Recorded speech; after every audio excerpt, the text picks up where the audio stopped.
Welcome back, tribe. We have this video here. This woman's explaining, you know, women that hit on men that have other women and what that actually means. And she's almost there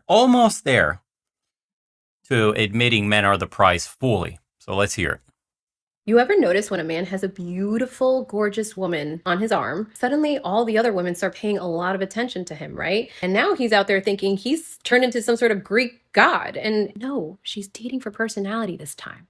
Poor guy's like, damn, everybody's checking me out. I'm so hot. No, sweetie, sit down. They don't want you. I hate to break it to you. They want to compete with her. Because listen, women are natural strategists. When we see a man with a Strategist. gorgeous woman on his arm, part of us goes like, what's so special about that guy? Is he loaded? Like, why did she choose him? What is he, right? And that's not attraction. It is curiosity mixed with a little competition. Because half the time, when another woman is flirting with a man, knowing that he's full-blown taken, she's not even really into him. She is just testing that woman. She wants to see if she can take what another woman has, just to prove that she simply could, okay?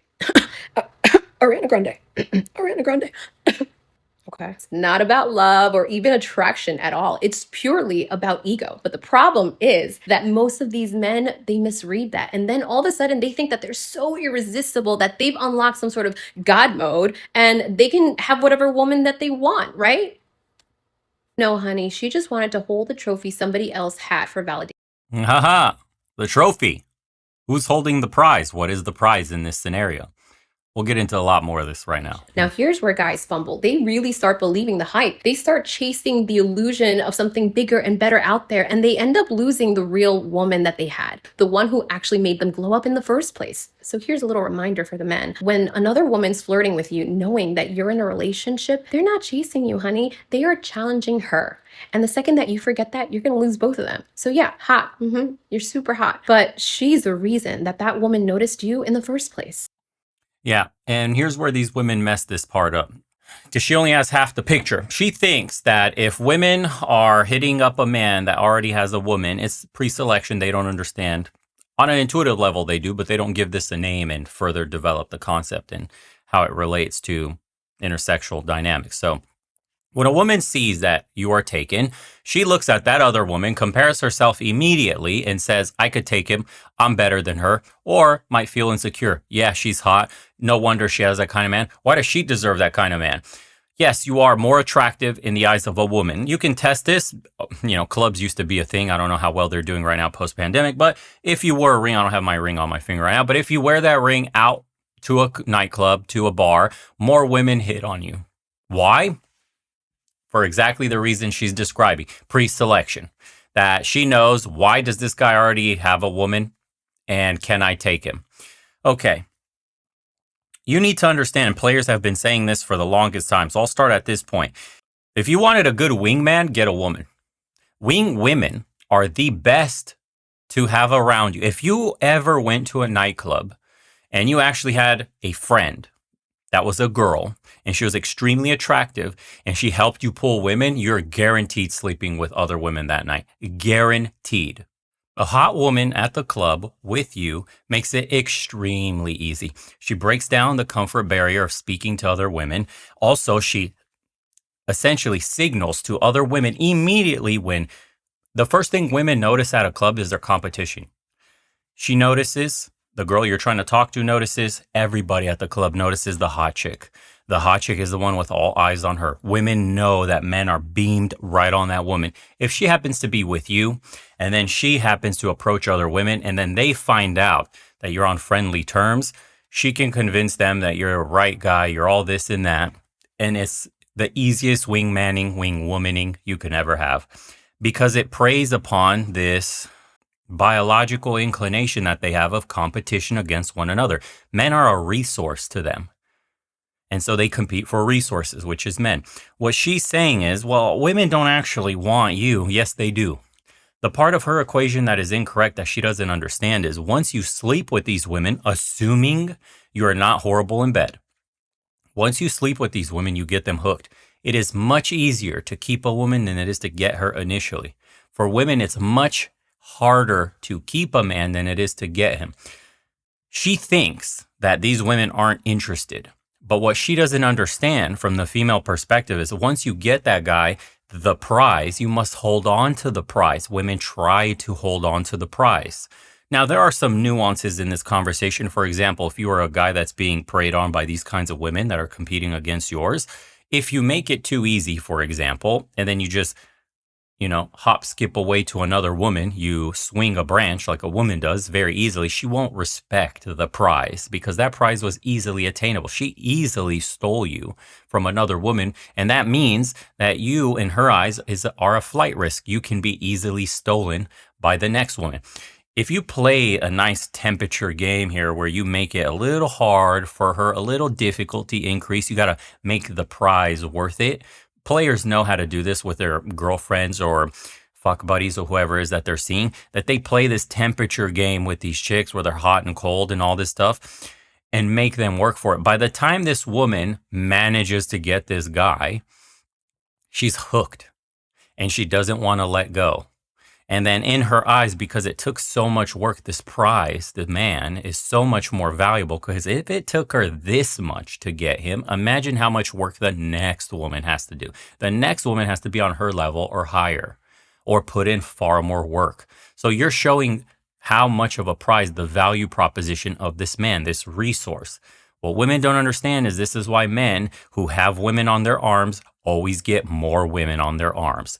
Dudes that are seen with multiple women, despite you thinking on the contrary, like, oh, I can't have Cindy. No, I'm talking to Sarah. No, the more they know, the more women around you, the more they want you. It is counterintuitive. The Disney shit was meant for men. It wasn't meant for women's happily ever after. It was meant for men because they understood, everybody, society understands on a deep level female sexuality and how dark it actually is. Men have no idea. Men are taught to be, heroic, courageous, self-sacrificing, and all this other shit. And women are taught to be like brutally efficient, pragmatic, and do the cold hard calculation of, can this man provide? Will he give me a better life? Nope. On to the next one. This whole, he loves me for me is only stupid shit that men say. Will she love me for me? No woman will ever love you for you. Bozo. That's the Disney mentality. You got sold into a lie.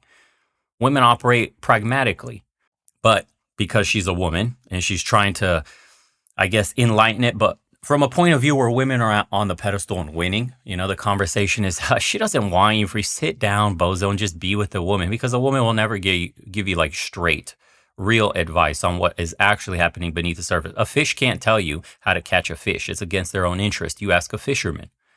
What she doesn't know is once those women get ran through, once those women manage to lock that guy down, not even lock him down, once they manage to get in bed with him, they want to keep him. They don't lose interest in that guy. That's stupid. That's what happens to a man. A man will lose interest in an easy woman. And then the second point that she misses on, that she claimed happens, by the way, is that once a man swings with another woman in that sense, like, you're going to lose both of them. She says, like, all you're going to do is you're going to lose both of them. In a sense, yes, especially in a monogamous relationship, whatever. But most of the women today, the way they operate, it's counterintuitive. If she sees you with another woman, or if you cheated on her, for some reason, these women are so damaged today, just ask anybody, that they actually get more attracted, more clingy, try even harder. If a woman even whiffs the sight of another woman, just a stench, a little bit, her looking at you too long, a waitress at a table, or a woman talking to you in line at the grocery store, anything whatsoever makes her try harder. Women are naturally competitive against one another because they're guarding their own resource, which is men. Dudes need to understand this. So yeah, in a weird way, not what she's saying, that if you are around other women and other women want you and give you those cues that they find you attractive, your woman acts right. Your woman behaves much better than when she sees no other woman wanting you. That's why you hear them in the modern women's vernacular say, I don't want a man that doesn't have any hoes. If he's got no hoes, there's something wrong with him. Where the hoes at? I got to know I have somebody worth chasing, because men are the prize. You see, the red pill has been saying this the entire time, but it came off as misogyny. But when a woman starts to admit women want what other women have, that's a prize. She said it was a prize. They want the trophy. The trophy is a good man, because it's very hard to get a good man. Every other woman looks like every other woman, talks like every other woman. They're practically off the Kim Kardashian, like, factory line. They do the same fucking procedures. They have the same noses, the same makeup. They say they're boring. They're boring in Mother Nature. Look at any animal with plumage, with colors, with dances, with complex mating, any of them, all male. All male. And the females look boring, brown, singular color, monotone, don't do nothing, no plumage, nothing, no dancing, no mating strategies whatsoever. They just pick and choose the winners. So they have to pick and choose the trophies. Women are picking and choosing men. Men that are the trophies, the prize. Do you think it's difficult for a top of the line man to be in an open relationship with 20 different women? They will all gladly share them. This is what she doesn't want to admit to you. Women will share alphas. We know this. We've seen it. If you've ever been that guy, you know that women know, and they do care because it's the greed that they want they want him to themselves. But they know they can't hold on to him, and the only way they can get a piece is if they share. So women will share a high quality resource if it means having no resource at all is the other option. You understand? You are a resource. It is what it is. And she is a baby machine. She gives you sons, legacy. The family name continues. It's a simple exchange that we in the modern world today scoff at. Oh, God, how could you reduce it down? Because that's all it is. That's all it is. You still do the traditional thing. You take her out to dinner. You pay for her lifestyle. You take her under your household. Your money is her money and her money is her money, right? If you're Akash the simp, you hear this every day. I'm just trying to tell you guys, this is like primal what we're doing. We just brushed it with modernity, right? We call it different names. You make me babies, I take care of you. End of fucking story. We're not friends. We have our roles to play. We come together and we create a legacy. You get to live an easy life. I get to pass down my seed. It's that simple. Let's just call a spade a spade. So if you're a guy at the top with a ton of money or very good looking or something else in your character build that's very highly leveled up that makes you stand out from society, women will share you. Women will be angling for you. Women will hit on you in front of your woman. That is how bold they get when the prize is that high. Because in order to have such a high prize, a trophy, you have to be bold to get it. For those of you that are not in the percentile of attraction to ever see this happen, I only ever saw this happen because I moved to California in a majority Hispanic town. I was the only white boy, and I was a exotic white because I was Eastern European. I could speak a different language. I didn't look quite American, and I was tall and handsome and had a build and all this shit, and I was different. So I stood out dramatically, and I was cleaning up Latinas all over California like a fucking professional mop, just cleaning them up. I got to see it with my own eyes, how bold women would be when you're exactly their type, where they view you as a high-end trophy that must be acquired, and how catty they get and how much they'll backstab each other. So I've went out with women like that. Just on the side, because the red pill says women don't make good friends. There's no point in having a woman as a friend. You could just be chilling with the boys. They're much better. Yes. It's true, but there is utility and value you can get from a woman if you manage to somehow keep your dick in your pants and have a friend that is a chick that is extremely attractive, and you use her. See, you use her to get more women. This is like the smart fisherman that catches a fish but doesn't eat it, but then uses it as bait to catch even more fish. That's the delayed gratification. I implore all men to get a really hot chick as a friend. Contain your urge to smash. Go out with her and have her pull girls for you. Have her help you pull girls. Just her being on your arm, not even on your arm, but walking in and hanging out with you and talking, it takes the bitch shield down from all other women. These are advanced strategies that most guys will never get to employ, because imagine having a super hot chick coming to a club with you, you're both drinking, you're dancing, and then your little fucking brain is taking over. Most guys don't have the delayed gratification, the pimp injury required to pull off that kind of game. But I'm telling you, you might have accidentally seen this happen too. When you had girls that were in your group and you guys did something, somehow all the girls were much more relaxed. It was much easier to talk to people. They were much more open.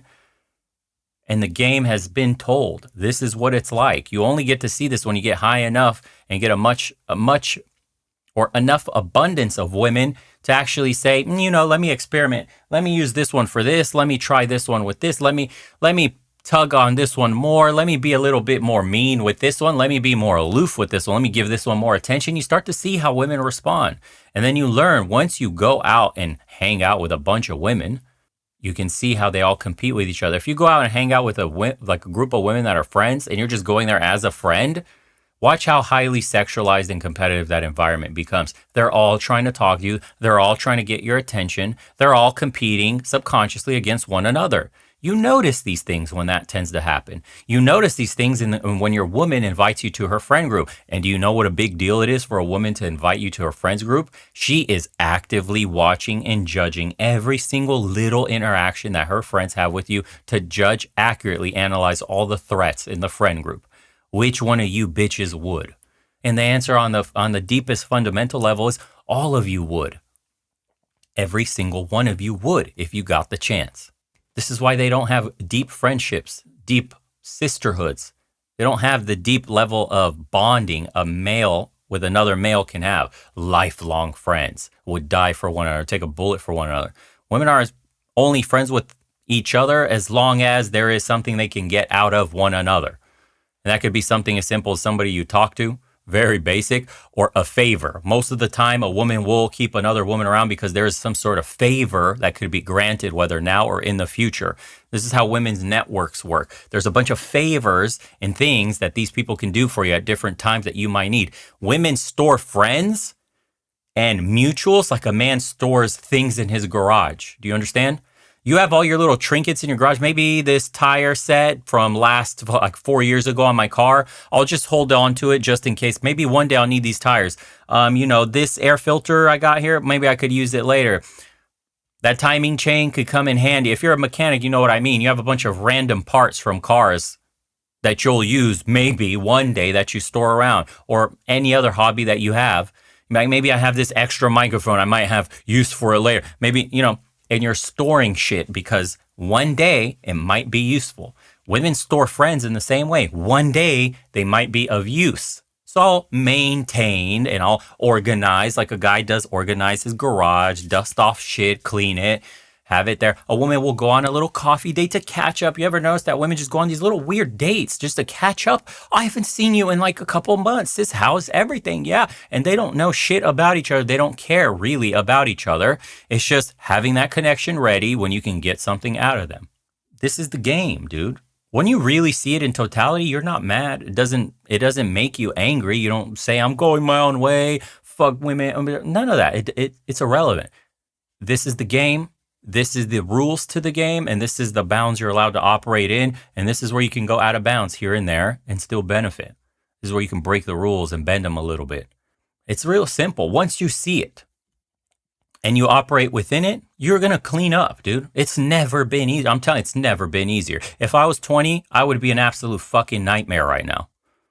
Absolute nightmare, dude. Call me King Mopperoonie because I'm mopping up all the hoes. It would be of absolute no difficulty.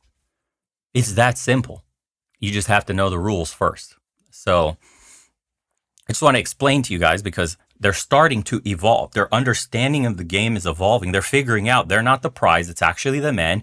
Wait, we compete with all the women. Wait a second. Women want to take my man. Oh, we're actually competing with the girl. But wait, if I manage to smash the guy, I do want to keep him. But if he makes it too easy, I don't want him. He wasn't worth shit anyways. But if it's really hard and it took me forever to get him, now I want him because no other woman can get him.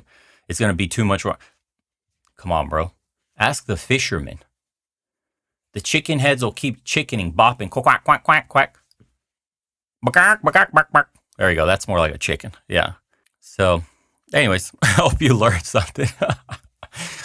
Holy moly, dude. If I could upload my brain into yours, you watching right now, the dude, boy, oh boy, dude, you would be a Mopperoonie Jr., I'm telling you. It's just a lot of shit, a lot of nuances. The red pill gives you information, we'll just say, or the dating manosphere, whatever. It's in broad strokes. It's like typically if this is what this means. This is female nature. That's a very broad stroke kind of concept. It's like the overarching lesson, right? But there's nuances in between where you can wiggle and get some incredible results and like distill some really core information there. Aha. This is how that works. This is why. This is what to look for. Some guys have this shit naturally. Other guys have to learn it. My buddy in California, who practically in a way mentored me in all this shit because he forced me by exposure therapy to learn this shit. He's a very social person, an extrovert. And he's like the life of the party kind of guy. And he gets, he can make friends with everybody at the club and all that stuff. He learned it naturally. He has this innate ability about him. And what I witnessed from him directly, which I learned going out on my own, refining on my own and all this other shit. But what I still saw in him, which took much, much more experience in me and refinement to get to that level and still never had it probably at his level, was his ability to discern which groups of women were good to approach and were absolutely, you're taking them home. Dude, like a fucking like predator, he's got like this mask on, right? And his eyes are just like lasering in. He's just looking, and he's like analyzing. He's like fucking Iron Man or something. And he would just go, that group right there. Yep, they're ready. Yep, they would be good to go. No, not that group. Bro, he could point out all little inconsistent. No, because that. No, the third girl right there is no. Effortless, innate. Some guys just have it like that. Other guys were a bit more socially awkward. You got to go out more and you got to see through experience. And once you gain the experience, you're able to replicate the results. So, yeah, it's very interesting. Very interesting, dude. Good luck to all of you in the field. I know it feels like it's the last chopper out of Nam, but and that's at least for serious women. If you're wanting to have fun, do your thing, bro. You're an adult. I'm not judging you. You live your life. You're a man, you'll deal with the consequences. That's what my parents used to tell me. So every decision you make will rest on your shoulders, entirely on your own. And no one's coming to save you. So if you want to do the vapid hookup life, by all means, go for it. You won't find much wisdom at the end of that tunnel, but you will gain some experience. You just got to know when to stop and when to apply it to the right woman. So that way you can have a good relationship. And potentially marriage, if that's what you want. I know that's a kind of a death warrant in the West, but some men do want the traditional lifestyle, man and woman under God in the house. And for those guys looking for that, yeah, a little bit of experience with women, does help. You can't expect to toss your line out there and reel a big one in unless you've reeled a couple small ones in. You got to know how to get that hook on the line, right? You got to know what kind of bait to use. You got to know how to angle and reel the fish in, how much tension on your line, when to pull. There's these nuances you learn from fishing a bunch of times. And a bunch of times you're going to fail. But the point is the experience gained. So don't be afraid to go out there and try, I guess is the message to this. Anywho, we'll see you guys on the next one. Take care of yourselves. Happy holidays. And that's that.